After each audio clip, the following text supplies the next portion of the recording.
تو اس سے بھی کوئی پروسیکیوشن کے کیس کے اوپر فرق نہیں پڑتا ہے، اور اس کیس کے اندر اس ملزم کی شناخت پریڈ کے ذریعے اس مدعی کو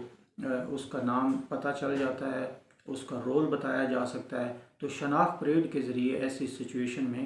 جو کمی رہ جاتی ہے وہ پوری ہو جاتی ہے۔ پچھلے عرصہ دراز سے بہت سارے ملزمان اس بنیاد پر عدالتوں سے بری ہو جاتے ہیں کہ جو میڈیکل ایویڈنس ہے وہ گواہوں کے بیانات کے ساتھ تصادم ہوتی ہے، اور میڈیکل ایویڈنس گواہوں کی شہادتوں کو جھٹلاتی ہے۔ بدقسمتی سے ایک ایسا ملک جہاں پر رشوت رواج بن چکی ہے، ڈاکٹروں کو مقدس فرشتہ سمجھ کر ان کی شہادت کو شک و شبہ سے بالا تر سمجھنا منطقی طور پر تو صحیح نہیں ہو سکتا، لیکن قانونی طور پر ہماری عدالتیں ایک طرح سے مجبور ہیں کہ ڈاکٹروں کی شہادت کو گواہان چشمدید کے بیانات کو پرکھنے کے لیے کسوٹی کے طور پر استعمال کیا جاتا ہے، کیونکہ یہ راز بھی پوشیدہ نہیں ہے کہ عدالتوں میں کثرت سے جھوٹ بولا جاتا ہے، اور جس مدعی کا کوئی رشتہ دار یا قریبی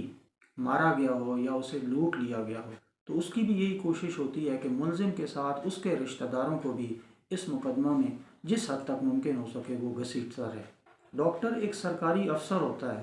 اسے اپنے فن کا ماہر سمجھا جاتا ہے، اس کی ایویڈنس ایک ایکسپرٹ ایویڈنس ہوتی ہے، اس لیے آنریبل کورٹس کو ایک ڈاکٹر کی شہادت کو ایک عام گواہ اور ایک عام دیہاتی کی شہادت کے اوپر فوقیت دینا پڑتی ہے، اور جب میڈیکل ایویڈنس کسی گواہ کی شہادت کی تائید نہ کرے تو اس گواہ کی شہادت کو قابل بھروسہ نہیں سمجھا جاتا ہے۔ اب ہم ڈاکٹر کی شہادت کے اہم پہلو کو ڈسکس کرتے ہیں۔ جی، ہم بات کرتے ہیں ویپن آف افینس کی۔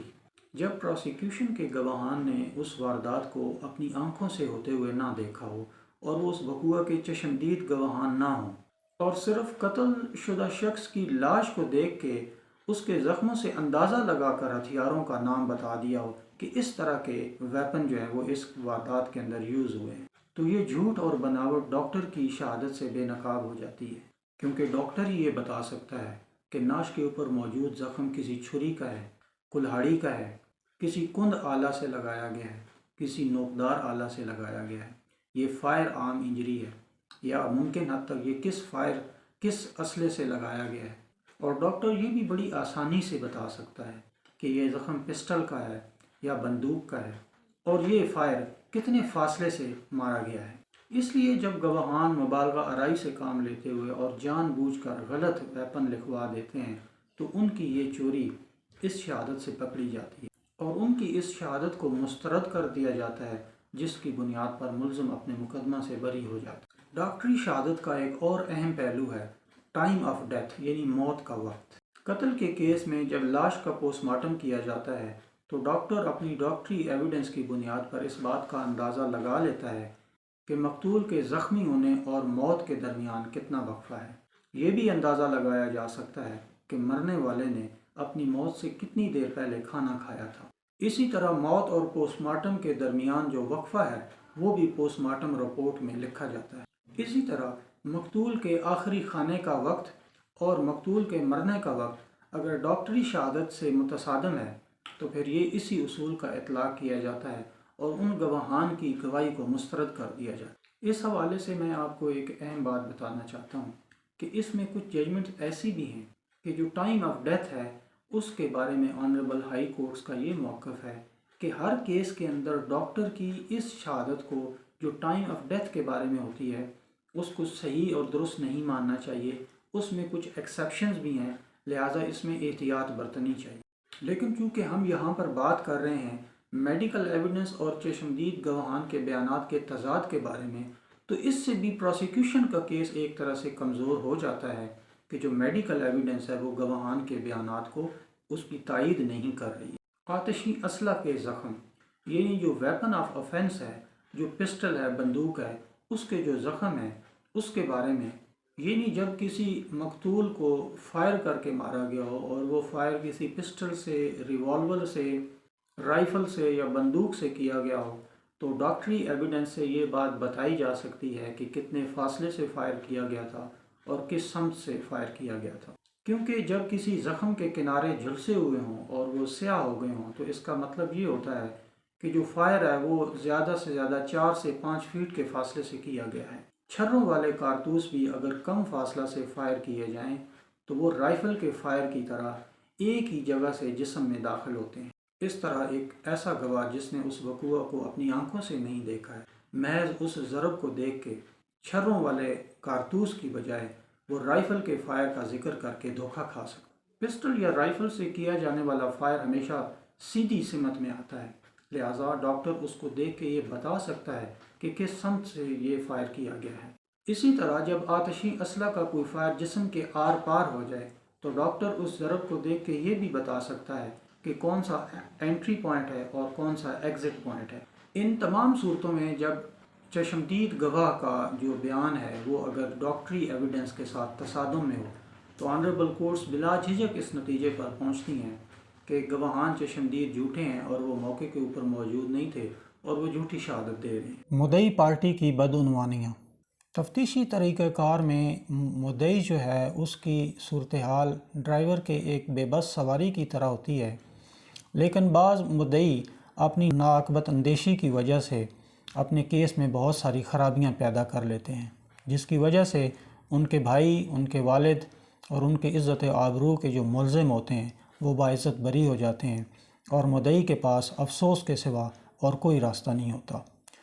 ان بدعنوانیوں کی ایک جھلک آج دیکھتے ہیں کہ وہ کون سے ایسی چیزیں ہیں جن کو مدعی غلط طریقے سے کیس میں پیش کرتے ہیں، جس کی وجہ سے ان کے ملزمان بری ہو جاتے ہیں۔ اصل سے زیادہ ملزموں کی تعداد بتانا۔ جب کبھی کوئی واردات ہوتی ہے تو مدعی غصہ اور انتقام کی وجہ سے اصل ملزم کے علاوہ 2-4 ملزمان اور اپنے مخالفین کا نام بھی اس ایف آئی آر میں دے دیتا ہے۔ یہ بری عادت اس حد تک بدنام اور بے نقاب ہو چکی ہے کہ اب اعلیٰ عدالتیں بھی یہ سمجھنے لگ گئی ہیں کہ واردات میں 1 یا 2 ملزمان ملوث ہیں اور اس کے علاوہ جتنے ملزمان ہیں ان کو خواہ مخواہ اس کیس کے اندر انوالو کر دیا گیا ہے۔ اس لیے وہ لوگ جن کو بے گناہ طور پر اس کیس کے اندر انوالو کیا گیا تھا، جب ان کی اب تک عدالتوں کو یہ اطمینان نہیں ہوتا کہ انہوں نے کوئی جرم کیا ہے تو پورے کا پورا کیس مشکوک ہو جاتا ہے، جس کی بنیاد پر بعض اوقات تمام ملزمان کو عدالتیں چھوڑ دیتی ہیں، کیونکہ سیم سیٹ آف ایویڈنس کی بنیاد پر جب ایک گواہ کہہ رہا ہے کہ اس نے فلاں شخص کو یہ وقوع کرتے ہوئے دیکھا ہے جبکہ وہ اصل میں ملزم نہیں تھا، تو جب عدالت کہتی ہے اس گواہ کی شہادت کو ترک کیا جا رہا ہے تو جو اصل ملزم ہے اس کے خلاف اس کی شہادت کو کیسے تسلیم کر لیا جائے؟ واردات کے بیان کو بناوٹ اور رنگ آمیزی سے آلودہ کرنے کی وبا بھی ہمارے معاشرے میں عام ہے۔ غصہ سے بپھرے ہوئے مدعی جب ایف آئی آر کرانے تھانے پہنچتے ہیں تو وہ حالات اور واقعات کو اس قدر بڑھا اور چڑھا کر بیان کرتے ہیں کہ چھوٹا سا جرم بھی سنگین نظر آئے۔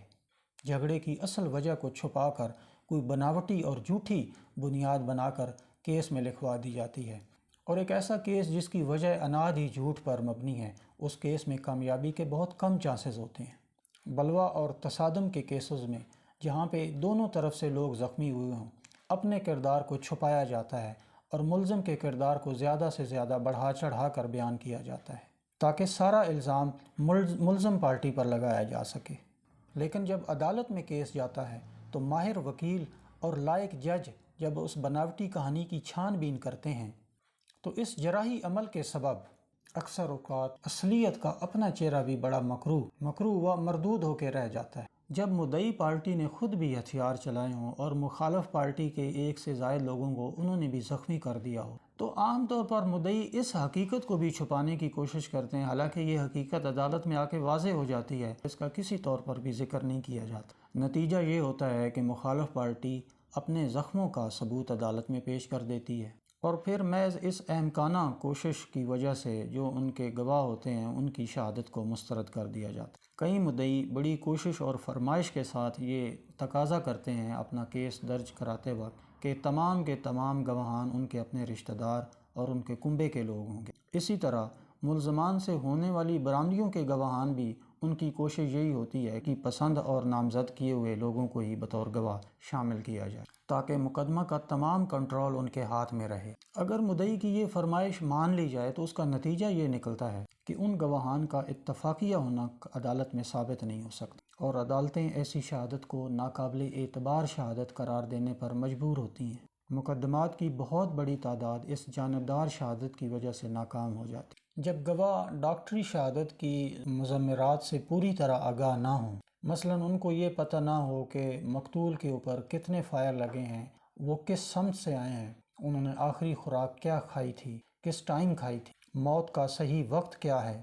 ضربات کس جانب سے لگائی گئیں، تو وہ شہادت دیتے وقت اپنی کم علمی اور لا علمی یا جوش و خروش کے سبب کئی ایسی باتیں کہہ جاتے ہیں جس سے ان کی شہادت ڈاکٹری شہادت سے ٹکرا جاتی ہے۔ پھر چونکہ ڈاکٹری شہادت غیر جانبدار گواہ کی شہادت اور ماہرین کی ماہرانہ رائے سمجھی جاتی ہے، اس لیے عدالت اس کو ترجیح دیتی ہے۔ نتیجہ یہ نکلتا ہے کہ اس اختلاف اور ٹکراؤ کے باعث ان گواہان کی شہادت کو مسترد کر دیا جاتا ہے۔ ڈیئر فرینڈ، یہ تھیں وجوہات جن کی بنیاد پر ہمارے کیسز جو ہے وہ بری ہو جاتے ہیں۔ بہت سارے ملزمان جنہوں نے وہ جرم کیا ہوتا ہے لیکن پروسیکیوشن ان کے خلاف وہ کیس شک و شبہ سے بالا تر ہو کے ثابت نہیں کر سکتی، جس کی بنیاد پر ان کو شک کا فائدہ دیتے ہوئے عدالتیں بری کر دیتی ہیں۔ اگر ہم ان امور کو اپنے ذہن میں رکھ کر اپنا کیس چلائیں گے تو انشاءاللہ جو ملزمان کا کرائم ریٹ ہے جو بڑھ رہا ہے، اس کے ساتھ ہی ان کی سزا کا ریٹ بھی بڑھنا شروع ہو جائے گا۔ انشاءاللہ نیکسٹ ویڈیو میں ایک اور ٹاپک کے ساتھ آپ سے جلد ملاقات ہوگی۔